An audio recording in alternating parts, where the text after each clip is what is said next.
생존 우선순위 서바이벌 프라이어리티 2026년 1월 7일 파트 2입니다. 내용이 긴 내용이라서 파트 2로 나눴는데요.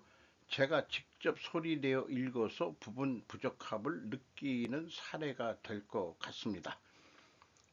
본인들이 직접 소리내어 읽어보는 것을 저는 추천합니다.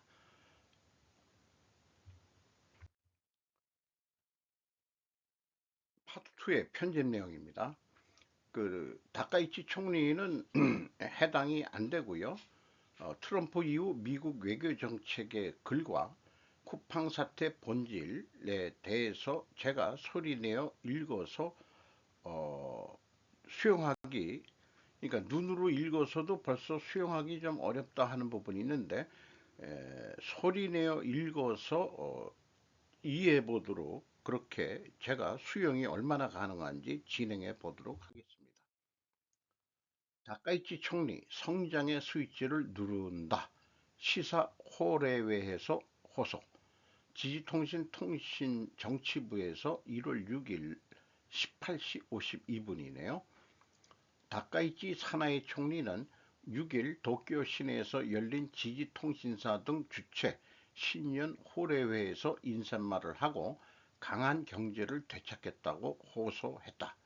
일본이 가지는 첨단 기술의 세계 전개를 향해서 성장의 스위치를 닥치는 대로 밀고 싶다라고 표명. 투자 촉진 세제나 연구개발 세제 등 모든 조치를 강구한다라고 말했다.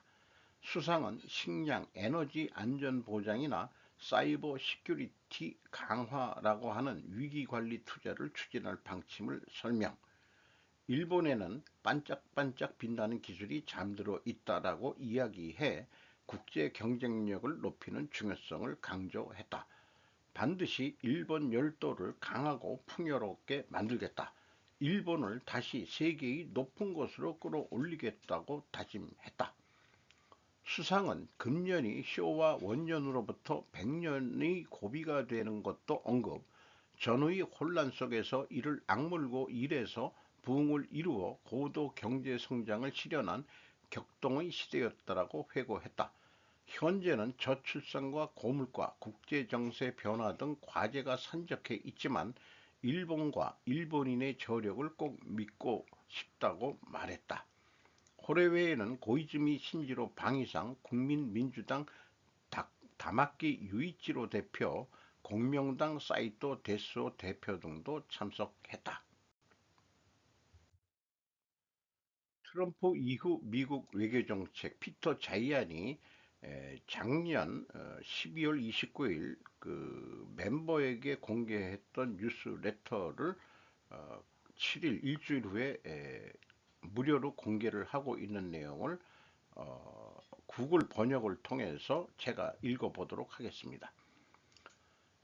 요거는 요약 부분입니다. 왼쪽 부분은 트럼프 이후 외교 정책이 어떻게 될지 알아내는 것은 어리석은 일입니다. 전략적 합의나 제도적 계획 능력이 없는 미국은 브레이크, 운전자, 핸들이 없는 자동차에 갇혀 있습니다. 미국은 역사적인 인구 통계학적 전환을 겪고 있지만 정치 영역은 이 새로운 현실에 적응하지 못하고 있습니다. 40년대부터 유지되어 온 초당적 외교 정책들이 무너졌습니다. 트럼프는 공화당을 해체했습니다. 민주당은 일관된 리더십이 부족합니다. 주요 계획 기관들이 철거되었습니다. 맙소사, 이캐스라고 발음하네요. 미국은 외교 정책이 전략보다는 본능이나 이념에 의해 주도되는 불안정한 시기에 접어들고 있습니다.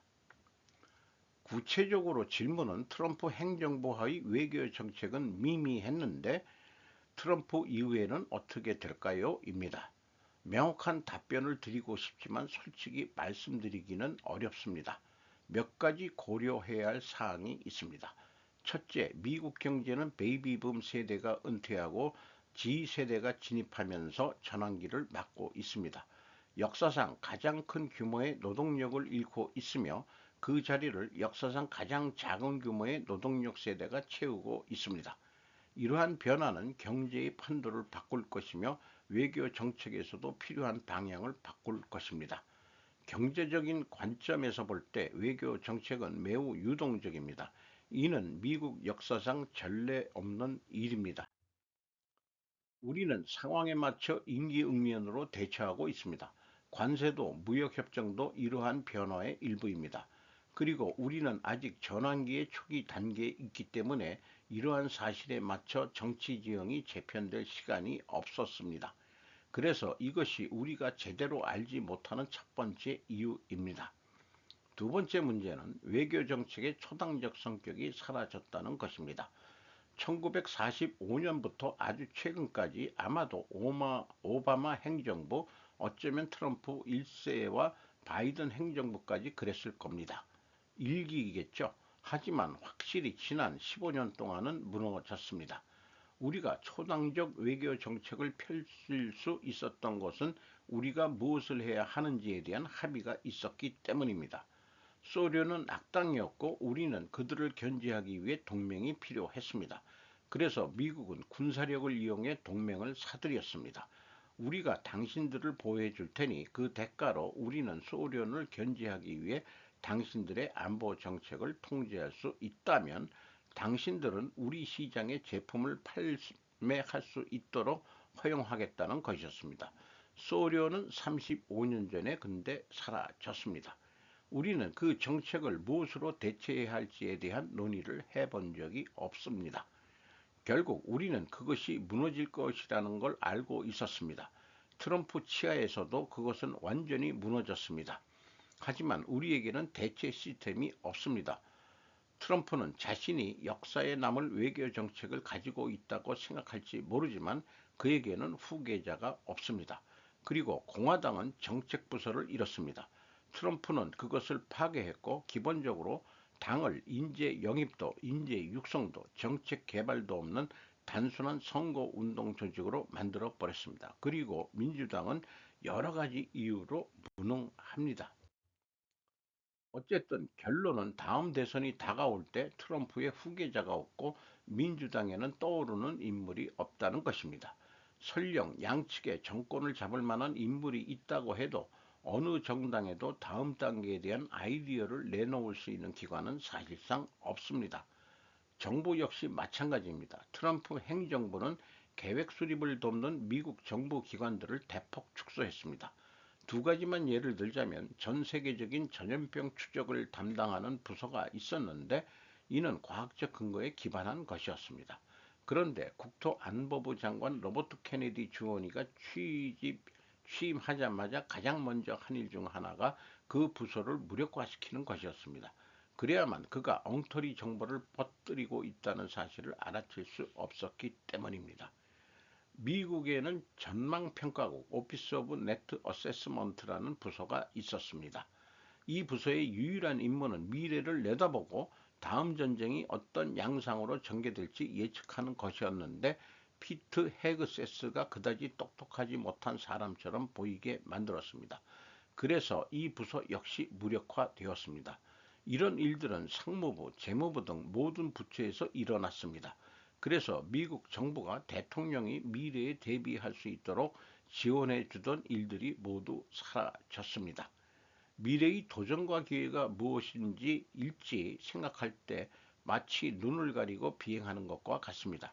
여러 가지 이유로 각 정당이 그 공백을 메우지 못했기 때문에 우리는 국가적으로 대비할 능력이 없습니다. 따라서 향후 10년간 우리가 취할 정책들은 아마도 도널드 트럼프 같은 직감이나 현대 정세와 전혀 무관한 맹목적인 이념에만 기반할 것입니다. 이는 우리를 필요 이상으로 많은 유혈 사태를 초래하는 분쟁에 휘말리게 할 것입니다. 왜냐하면 우리는 그 어떤 분쟁에도 대비하지 않고 있기 때문입니다. 우리는 과거에도 특히 세계대전 이전 시대에 이런 상황을 겪었습니다. 확실히 제2차 세계대전 이전에는 미국의 냉전 시대처럼 외교 정책을 전담하는 부서가 없었습니다. 그래서 거의 모든 행정부마다 외교 정책을 완전히 개편해야 했습니다. 지금 우리는 다시 그런 상황으로 돌아가고 있습니다. 하지만 19세기보다 훨씬 더 상호 연결된 세상에서 말이죠.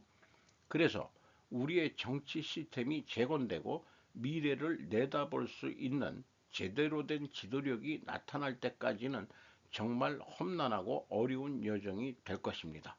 다음 대선에서 그런 일이 일어나기를 간절히 바랍니다. 하지만 그럴 가능성은 전혀 없다고 생각합니다. 소리내어 읽어보기 전 눈으로 읽었지만 고개를 갸웃하게 맞는다. 선문답도 아니고 소련 해체 후 어떤 대체 시스템도 만들지 못했다고 하는데 못 만들었다면 2차 냉전 시스템을 만들면 되지 않느냐는 느낌이 먼저 옵니다. 과거 냉전은 소련이었지만 2차 냉전은 중국이 아닌가. 실질적으로 트럼프 2.0에서 일어나고 있는 사건들이 모두 전국적으로는 대중국 해체까지라고 인식이 됩니다. 또한 이것은 개인적인 바람이기도 합니다. 미래 인구 구조의 문제를 언급하고 있지만 물론 그것은 큰 변수일 것이긴 하나 트럼프를 볼 것이 아니라 실제 그 뒷배경의 세력들이 세계 미래를 어떻게 원하는지를 탐구해야 할 것이다. 그래서 국제 관계를 논하려면 역세를 병행해야 한다고 주장하는 국내 그 학자가 있죠. 국제 문제 전략가 있습니다. 쿠팡산대 본질 내러티브라고 제가 이름을 붙였습니다. 이 글을 쓴 사람은 JHP라고 누군지는 모르겠지만은 소셜 리멤버 아크라는 어떤 매체를 운영하고 있는 것 같습니다. 어, 자기가 주장하는 것의 공격을 피하기 위한 자기가 얘기한 게 내러티브다, 이야기다, 소설이다 이렇게 방어방을 치고 있는 거죠. 대한민국 유통물류의 심장부인 쿠팡에서 개인정보 유출 사건이 터졌다. 표면적으로는 보안사고처럼 보인다. 그러나 이것은 정교하게 설계된 오퍼레이션의 신호탄이다. 여기에서의 오퍼레이션은 작전이죠. 사건의 내막을 뜯어보면 소름 끼치는 징후들이 발견된다. 정보를 탈취한 중국인 해커는 금전을 요구하지 않았다. 통상적인 랜섬웨어 공격이나 데이터 장사꾼들이라면 의뢰 요구했을 돈 대신 그는 보안을 강화하라는 훈계와 함께 언론 제보를 협박카드로 꺼내 들었다. 이것은 무엇을 의미하는가? 범인의 목적은 금전적 이득이 아니라 평판의 파괴였다는 뜻이다. 내가 경고했는데도 쿠팡이 무시했다는 프레임을 씌워 기업의 도덕성에 치명상을 입히려는 고도의 심리전이다. 기업을 껍데기만 남기고 신뢰를 무너뜨리는 전형적인 공작 정치 수법이다. 도대체 누가 왜 이런 시점에 쿠팡을 악의 축으로 만들려 하는가? 그 배후를 추적하면 민노총, 민주당 그리고 중국 공산당이라는 거대한 삼각 카르텔의 그림자가 교집합을 이루고 있다. 치밀하게 계획되고 의도된 물류주권 약탈 시도다. 사건이 터진 시점을 보자. 중국의 알리익스프레스가 한국 신선식품 시장 진출을 위해 알리프레시 론칭을 준비하며 새벽 배송 시장을 노리고 있는 시점이다. 공교롭게도 바로 그 순간 민노총은 새벽 택배 금지를 외치며 쿠팡의 손발을 묶으려 했다. 마치 약속이라도 한 듯한 이 티키타카는 무엇을 말해주는가? 중국 경제는 현재 심각한 디프레이션의 늪에 빠져 있다. 내수가 죽어버린 중국 공산당에게 한국 시장은 재고를 털어내고 경제 영토를 확장해야 할 필수적인 먹잇감이다. 알리와 테무를 앞세운 중국의 초저가 공습은 대한민국 기업 생태계를 교란시키고 있다. 이는 중국 국가자본이 한국의 유통망을 장악하려는 경제 침공이다. 이 침공의 가장 큰 걸림돌이 바로 촘촘한 물류망으로 한국 시장을 꽉 잡고 있는 쿠팡이다. 중국 입장에서는 쿠팡을 무너뜨려야 알리의 혈로가 뚫린다. 여기에 민노총의 이해관계가 정확히 맞아떨어진다. 쿠팡은 민노총에게서 눈엣가시 같은 존재다. 2년 전 쿠팡 노조는 민노총의 강압적인 정치투쟁과 불매운동의 강요에 반발해 95%라는 압도적인 찬성률로 민노총을 탈퇴했다. 이는 민노총에게 뼈아픈 패배이자 반드시 응징해야 할 배신 행위였다. 민노총은 쿠팡을 다시 무릎 꿇려 조직을 장악하고 이를 통해 세를 과시해야 한다. 중국은 경쟁자를 제거하고 민노총은 조직을 재건한다. 적은 동지라는 냉혹한 이익연대가 형성된 것이다. 이재명과 민주당 그들은 누구를 대변하는가? 이 위험한 도박판에 판돈을 대고 룰을 조작하는 설계자가 바로 정치권, 특히 이재명과 민주당이다. 그들은 기업을 감시하고 견제한다는 명분을 내세우지만 실상은 특정 세력의 이익을 위해 기업을 겁박하는 청부 입법에 가깝다. 이재명은 툭하면 쿠팡에 대한 수사를 촉구하고 민주당 의원들은 국정감사장에 기업 총수를 불러내어 모욕 주기에 골몰했다. 특히 주목해야 할 것은 그들의 이중적인 태도다. 대중국 무역 적자가 1조 2천억을 넘어서며 역대 최대를 기록하고 알리와 테무가 한국 소상공인의 생존권을 위협하는 상황에서도 민주당은 중국 플랫폼 규제에는 놀라울 정도로 소극적이다. 오히려 이재명은 중국 대사 앞에서 굴종적인 태도를 보이거나 쉐쉐만을 하면 된다는 식의 발언으로 뼛속까지 친중 세계관을 드러냈다. 민주당이 추진하는 온라인 플랫폼 규제 법안이나 노동 관련 법안들이 과연 누구를 위한 것인지 묻지 않을 수 없다. 겉으로는 을을 보호한다고 하지만 결과적으로 국내 1위 물류기업의 발목을 잡아 중국 기업이 무혈 입성할 수 있도록 레드카펫을 깔아주려는 의도다. 양경수 민노총 위원장이 새벽 노동을 악마화하고 민주당이 이를 입법으로 뒷받침하며 그 빈틈을 중국 자본이 파고드는 이 죽음의 트라이앵글은 우연의 일치가 아니라 치밀하게 계획된 경제 약탈 도발이다. MBC를 위시한 좌파 언론의 보도 행태 또한 이 설계의 일부다. 그들은 쿠팡의 과실은 침소봉대하여 5조 원 벌금을 때려야 한다고 선동하면서도 중국 기업의 개인정보 유출이나 불공정 회계에는 침묵한다. 이는 언론의 감시 기능이 아니라 특정 정치 세력의 스피커로 전락했음을 자인하는 것이다. 물류는 곧 안보, 소비는 곧 투쟁이다. 물류는 현대 국가의 혈관이다. 단순히 택배 상자를 나르는 것이 아니라 국민의 생활 데이터와 이동 경로, 소비 패턴이 집약된 데이터 안보의 핵심 영역이다. 쿠팡이 무너지고 그 자리를 알리와 테무가 차지하는 순간 대한민국 5천만 국민의 안방 데이터는 고스란히 중국 공산당의 서버로 넘어간다. 중국의 국가정보법에 따라 중국 기업이 요건 잊어버려서 죄송합니다. 수집한 정보는 공산당에게 제공되어야 하기 때문에 중국 공산당이 대한민국 5천만의 개인정보를 다 갖고 감시를 하게 될 수 있다라는 얘기로 이해는 됩니다. 즉 우리의 식탁과 생필품 목록이 중국의 감시망 아래 놓이게 되는 것이다. 이는 경제적 속국을 넘어 디지털 주권의 상실을 의미한다. 윤석열 정부 들어 민노총의 불법 파업에 원칙적으로 대응하고 기업 활동을 보장하려 노력했지만 거대 야당과 결탁한 이권 카르텔의 뿌리는 깊고도 질기다. 그들은 정권이 바뀌었음에도 여전히 입법 권력과 조직력을 동원해 체제 전복을 시도하고 있다. 쿠팡 죽이기는 그 거대한 체제 전쟁의 한 전선일 뿐이다. 국민들은 알아야 한다. 댓글창의 민심은 이미 변화하고 있다. 중국이 쿠팡을 먹으려고 작업치는 것 다 안다. 알리테모 안 쓴다. 쿠팡 지키자라는 목소리가 터져 나오고 있다. 이것은 단순한 기업 옹호가 아니다. 내 나라의 기업이 부당한 정치 공작과 외세의 개입으로 무너지는 것을 막겠다는 애국적 본능이다. 이 대목에서 물음표가 생기네요. 소비는 총성 없는 전쟁이다.